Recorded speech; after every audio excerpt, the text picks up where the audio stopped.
नमस्कार विद्यार्थी मित्रांनो, व्यवसाय नियामक कायदे या आपल्या सक्तीच्या विषयांतर्गत आज आपण आपल्या पहिल्या प्रकरणातील भारतीय करार कायदा 1872 यामधील करार समाप्त होण्याच्या विविध पद्धती समजून घेणार आहोत। लेक्चर नंबर 12 या लेक्चरमध्ये करार कशा पद्धतीने समाप्त होतात हे आपल्याला समजणार आहे। मी डॉक्टर दीपक विश्वनाथ डोकळे, सहाय्यक प्राध्यापक, वाणिज्य विभाग, केटीएच महाविद्यालय, नाशिक। या अगोदरच्या लेक्चरमध्ये आपण सामाजिक धोरणाविरुद्ध समजले जाणारे ठराव समजून घेतलेले होते। त्यामध्ये शत्रूबरोबर व्यापार करणे, शिक्षा रद्द करणे, लग्नातील मध्यस्थी, कायदा पालन प्रशासनात अडथळे आणणारे करार, कर्तव्यच्युत करण्यासाठी प्रवृत्त करणारे करार, इतरांच्या खटल्यातून अवाजवी कायदा किंवा फायदा उकळणारे करार, सार्वजनिक पदांच्या विक्रीसाठी करार, लग्नात अडथळे आणावयाचे करार, व्यापारांमधील अडथळ्यांबाबत करार, वकील अशिलातील गैर करार, कायद्याच्या कारवाईत अडथळे आणणारे करार आणि बोली न लावण्याचे करार। तर मला वाटतं हे सर्व आपल्याला आठवत असेल। याही अगोदरच्या लेक्चरमध्ये आपण मला वाटतं आपल्या पहिल्या लेक्चरपासून जर बघितलं तर भारतीय करार कायदा 1872 नुसार करार कशाला म्हणतात, कराराचा अर्थ, व्याख्या आपण लक्षात घेतल्या। कायदेशीर करारासाठी आवश्यक असणारे घटक आपण समजून घेतले। प्रस्ताव आणि प्रस्तावकर्ता कोणाला म्हणतात हेही आपण लक्षात घेतलं। प्रस्तावाचा अर्थ, प्रस्तावाच्या व्याख्या, कायदेशीर प्रस्तावासाठी आवश्यक असणारे घटक त्यावेळी आपण लक्षात घेतलेले होते। त्यानंतर स्वीकृती आणि स्वीकृतीदाता। प्रस्तावाला स्वीकृती देणाऱ्या व्यक्तीला स्वीकृतीदाता म्हणतात। स्वीकृती कशाला म्हणतात, स्वीकृतीचा अर्थ, स्वीकृतीच्या व्याख्या, कायदेशीर स्वीकृतीसाठी आवश्यक असणारे घटक त्या लेक्चरमध्ये आपण समजून घेतलेले होते। त्यानंतर करारांचे प्रकार आपण समजून घेतले होते।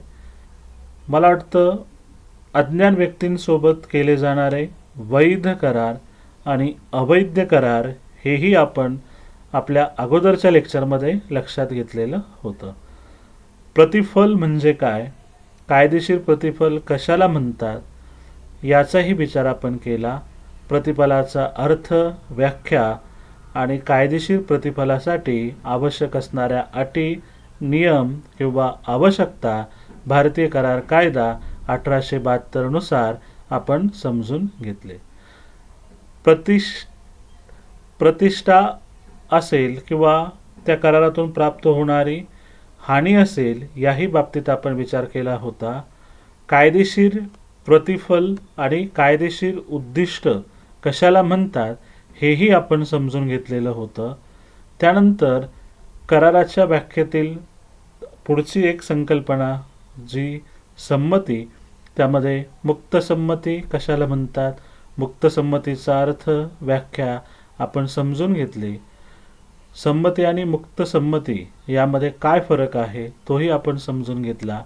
भारतीय करार कायदा 1872 नुसार मुक्त संमती मिळविण्यासाठी त्यामध्ये ती कोणत्या प्रकारे मिळवलेली नसावी याचाही आपण सविस्तर विचार केलेला होता। त्यानंतर सार्वजनिक धोरणाविरुद्ध कशा प्रकारे करार केले जातात याचाही विचार आपण त्या लेक्चरमध्ये केलेला होता। थोडक्यात एक उजळणी म्हणून आपण आज पुन्हा आपल्या पहिल्या लेक्चरपासून तर आपल्या 11व्या लेक्चरपर्यंत आपण व्यवसाय नियामक कायदे या आपल्या सक्तीच्या विषयाअंतर्गत आपल्या पहिल्या प्रकरणातील भारतीय करार कायदा 1872 मधील विविध संकल्पना, भारतीय करार कायदा 1872 आणि त्यातील विविध कलमांनुसार समजून घेतल्या। मला खात्री आहे इथपर्यंत सर्व संकल्पना आपल्याला समजल्या असतीलच। तरी पण आपल्या मनात काही शंका असतील, प्रश्न असतील तर आपण आपल्या जो डिव्हिजन प्रमाणे गुगल क्लासरूम तयार केलेला आहे त्यावरती तुम्ही आमच्यासोबत संवाद साधू शकता. तर चला मग आजच्या आपल्या 12व्या लेक्चरला सुरुवात करूया. करार समाप्त होण्याच्या विविध पद्धती. मी डॉक्टर दीपक विश्वनाथ डोखळे, सहाय्यक प्राध्यापक, वाणिज्य विभाग, KTHM महाविद्यालय, नाशिक. करार समाप्त होण्याच्या विविध पद्धती. नंबर 1, करारपूर्ती. जेव्हा करारामुळे निर्माण झालेले कायदेशीर संबंध किंवा वचन पूर्ण करण्याची जबाबदारी संपुष्टात येते तेव्हा कराराची समाप्ती झाली आहे असे म्हणतात. कराराची समाप्ती झाल्याने करारामुळे 2 व्यक्तींना प्राप्त झालेले अधिकार आणि जबाबदाऱ्या किंवा कायदेशीर कर्तव्य संपुष्टात येतात. कराराची समाप्ती पुढील वेगवेगळ्या मार्गांनी होऊ शकते आणि त्यातील पहिला मार्ग आपल्यासमोर आहे करारपूर्ती. जेव्हा दोन्ही करार करणाऱ्या व्यक्ती कराराच्या अटीप्रमाणे आपल्या वचनांची पूर्तता करतात तेव्हा करार पूर्ण झाल्यामुळे करार करणाऱ्या व्यक्ती कराराच्या जबाबदारीमधून मुक्त होतात. भारतीय करार कायदा 1872 नुसार आपण कराराची व्याख्या समजून घेतलेली आहे. त्यामध्ये कोणत्या आवश्यक घटकांची आवश्यकता असते तेही आपण समजून घेतलेलं आहे. म्हणजेच भारतीय करार कायदा 1872 नुसार त्या करारातील उद्दिष्टांप्रमाणे, अपेक्षेप्रमाणे जर एकमेकांना प्रतिफल प्राप्त होत असेल तर त्या करारपूर्ती ही आपल्या पहिल्या पद्धतीने होते. नंबर 2, कराराच्या अटीत बदल झाल्यास. कराराचे नूतनीकरण करता येते. जुन्या करारातील अटी बदलून नवीन करार करण्यात आल्यास पहिला करार रद्द होतो. जुन्या करारामुळे 2 व्यक्तींमध्ये निर्माण झालेले कायदेशीर संबंध नवीन करारामुळे संपुष्टात येते. इथे आपण लक्षात घ्यायला हवं आहे की भारतीय करार कायद्यानुसार करार त्या ठिकाणी निर्माण झाला, अस्तित्वात आला, पण त्या कराराची पूर्तता होणं बाकी होतं. त्यातील उत्तरदायित्वातून स्वतःला सुरक्षित ठेवण्यासाठी पुन्हा नवीन करार केला जातो. त्यामुळे काय होतं आहे, अगोदर अस्तित्वात असणारा करार आपोआप संपुष्टात येतो आणि त्यातील उत्तरदायित्व म्हणून दुसरा नवीन करार तयार होतो. म्हणून पहिल्या म्हणजेच अगोदरच्या कराराची समाप्ती कराराच्या अटीत बदल केल्यामुळे होते हे आपल्याला इथे लक्षात येतं आहे. एक उदाहरण आपण बघूया. क्ष य ला 15,000 रुपये देणे लागतो. क्ष ने य बरोबर दुसरा ठराव करून य ला 10,000 रुपयांची मालमत्ता पहिल्या 15,000 रुपये कर्जाच्या बदल्यात तारण म्हणून दिली. या नवीन करारामुळे पहिला करार संपुष्टात आला. याला कराराचे नूतनीकरण असे म्हणतात. मला खात्री आहे उदाहरणामुळे तुम्हाला नक्कीच लक्षात आलेलं असेल. यानंतर करारपूर्तीची अशक्यता. इथे करार पूर्ण होण्याची शक्यता कमी झालेली आपल्याला दिसून येते. यामध्ये काही अनपेक्षित घटनांमुळे कराराची पूर्तता करणे अशक्य झाल्यास तो करार व्यर्थ होतो आणि दोन्ही व्यक्तींची कराराच्या वचनातून मुक्तता होते. करारपूर्तीची अशक्यता कशामुळे निर्माण होते ते आपण इथे लक्षात घेऊया. काही उदाहरण मी सांगतो ते आपण लक्षात घ्यावे. नंबर 1, ठरावाच्या वेळेस करारातील मालमत्ता अस्तित्वात नसल्यास. ठराव किंवा करार करताना जी मालमत्ता लक्षात घेऊन ठराव किंवा करार केला जातोय पण प्रत्यक्षात करार झाल्यानंतर ती मालमत्ताच अस्तित्वात नसल्यास असा करार पूर्ण होऊ शकत नाही. मला वाटतं मी मागे एक उदाहरण दिलं होतं ते परत एकदा या ठिकाणी बघूया. राम आणि श्याम यामध्ये घोडा विकायचा आणि विकत घेण्याचा करार किंवा ठराव होतोय. पण जेव्हा करार आणि ठराव होत होता तेव्हा घोडा जिवंत होता. पण करार आणि ठराव पूर्ण झाल्यानंतर राम आणि श्यामच्या लक्षात आलं की घोडा मृत पावलेला आहे. अशा वेळेस कराराची शक्यता की ज्या शक्यतेवर करार झाला होता ती शक्यता आता पूर्ण करणं अशक्य आहे. म्हणून करारपूर्तीची अशक्यतेमुळे या पहिल्या कारणामुळे करार रद्द होऊ शकतो. त्यातील नंबर 2, ठराव झाल्यानंतर करारातील मालमत्ता नष्ट होणे. ज्या वस्तू किंवा मालमत्तेसंबंधी ठराव किंवा करार झाला ती वस्तू भविष्यात काही अनपेक्षित कारणांमुळे म्हणजे वादळी पाऊस असेल, भूकंप असेल, युद्ध असेल, यामुळे जर त्या मालमत्तेची हानी होत असेल आणि ती मालमत्ताच अस्तित्वात राहत नसेल तर त्या कराराच्या अशक्यतेमुळे तो करार समाप्त होतो. यातीलच नंबर 3, करारात ठरविलेली घटना न घडल्यास. करार करताना तो करार विशिष्ट घटना घडल्यावर पूर्ण होणार असतो अशी यामध्ये अपेक्षा आहे. पण ती घटनाच जर घडली नाही तर तो करार पूर्ण होऊ शकणार नाही. म्हणून घटना न घडल्यामुळे, घटना घडण्याची शक्यता कमी झाल्यामुळे या ठिकाणी करारपूर्तीची अशक्यता निर्माण होते आणि त्यातून कराराची समाप्ती होते. यातीलच चौथं उदाहरण, करार करणारी एक व्यक्ती अपात्र झाल्यास. आपण याही अगोदर बघितलेलं होतं आपल्या दुसऱ्या लेक्चरमध्ये.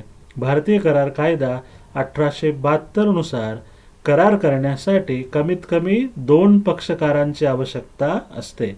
जास्तीत जास्त संख्येवर मर्यादा नाही. पण या ठिकाणी ज्या व्यक्तींसोबत आपण करार करतोय त्या व्यक्तींची कराराची पात्रता काय असायला पाहिजे हे भारतीय करार कायदा 1872 नुसार निश्चित करण्यात आलेलं आहे.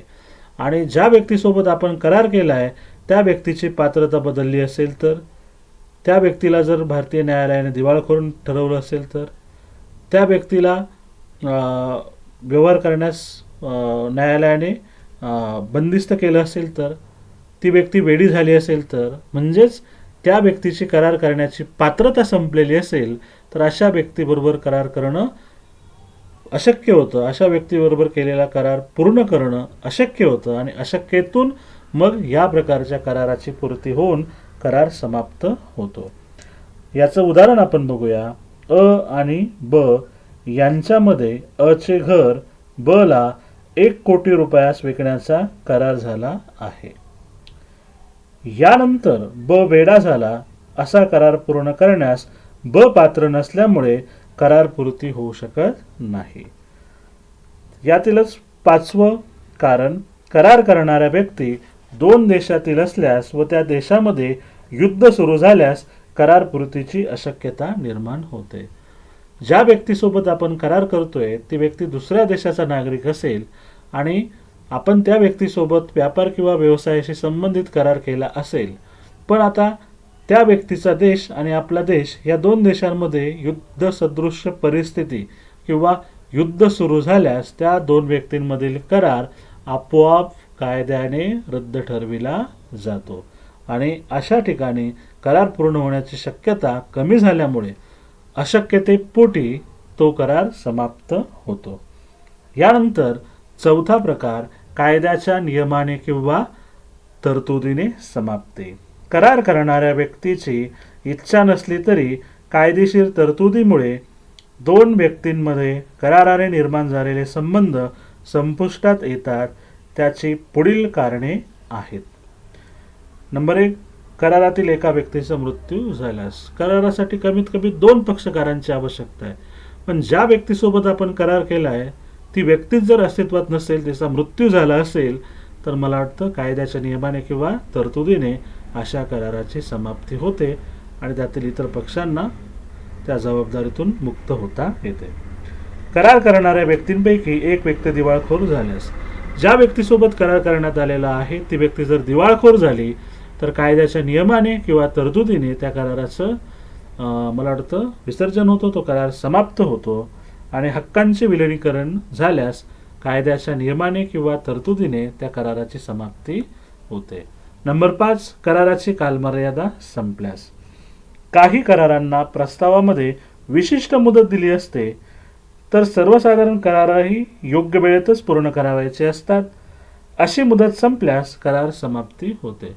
जेव्हा करारातील विषय अटी निश्चित केल्या जातात, म्हणजे प्रस्ताव करता जेव्हा आपला प्रस्ताव सादर करतो त्यावेळेस प्रस्ताव करणाऱ्या व्यक्तीने करारासंबंधी विशिष्ट कालावधी निश्चित केला असेल तर तो कालावधी पूर्ण होण्याच्या आत जर करार पूर्ण झाला नाही तर कराराची कालमर्यादा संपल्यामुळे तो करार रद्द होतो.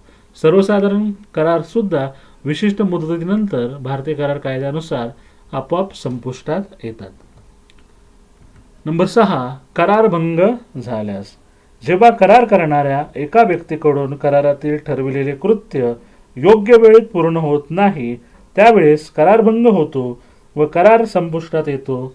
करारभंग झाल्यामुळे होणारे नुकसान मागण्याचा हक्क करारभंग करणाऱ्या व्यक्तीविरुद्ध दुसऱ्या व्यक्तीस मिळतो. नंबर 7, करारासंबंधी तडजोड. ज्यावेळेस करार करणारी एक व्यक्ती वचनपूर्ती करू शकत नाही, त्यावेळेस दुसऱ्या व्यक्तीने वचनपूर्तीऐवजी पर्याय स्वीकारल्यास कराराची समाप्ती होते. अ ने ब कडून 5 लाख रुपये एका महिन्यासाठी व्याजाने घेतले. ब एका महिन्यात 5 लाख रुपये व्याजासह परत करू शकत नाही. अ ने केवळ 5 लाख रुपये घेण्याचे मान्य केल्यास व व्याजाची रक्कम सोडून दिल्यास करार समाप्त होतो. म्हणजे करारामध्ये तडजोड केली, म्हणजे अगोदरचा अस्तित्वात असणारा करार त्यामुळे संपुष्टात आला आणि त्यातून कराराची समाप्ती झालेली आपल्याला दिसून येते. नंबर 8, माफी किंवा करारातून मुक्ती. जर करारातील एका व्यक्तीने किंवा पक्षाने दुसऱ्या पक्षास माफी दिली तर करार संपुष्टात येतो. उदाहरणार्थ, शेतकऱ्यांना दुष्काळामुळे सरकारने थकलेले वीज बिल माफ केले तर संबंधित करारातून शेतकरी संबंधित कालावधीसाठी मुक्त होतो.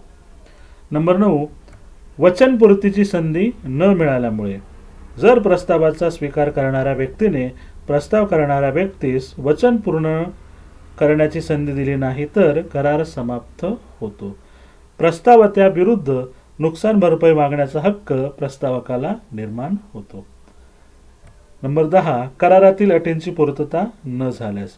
जर प्रस्तावासंबंधित एखादे वचन की जे प्रथम पूर्ण करणे आवश्यक आहे ते पूर्ण न केल्यास करार संपुष्टात येतो. उदाहरणार्थ, अ ने ब बरोबर फ्लॅट घेण्याचा करार केला. अ ने त्यासाठी ब ला 5 लाख रुपये प्रथम हप्ता दिला नाही, त्यामुळे करार संपुष्टात आला. तर मला वाटतं भारतीय करार कायदा 1872 नुसार करार समाप्त होण्याच्या कोणकोणत्या पद्धती असतात त्या आपण समजून घेतल्या. अजूनही आपल्या मनात शंका असेल तर आपण इथे समोर दिसणारे रेफरन्सेस बघून अजून आपल्या ज्ञानामध्ये भर घालू शकतो. तुम्ही सर्वांनी लेक्चर शांतपणे ऐकलं त्याबद्दल सर्वांचे आभार. यानंतरच्या लेक्चरमध्ये आपण करारभंग आणि त्याचे उपाय समजून घेणार आहोत. थँक्यू.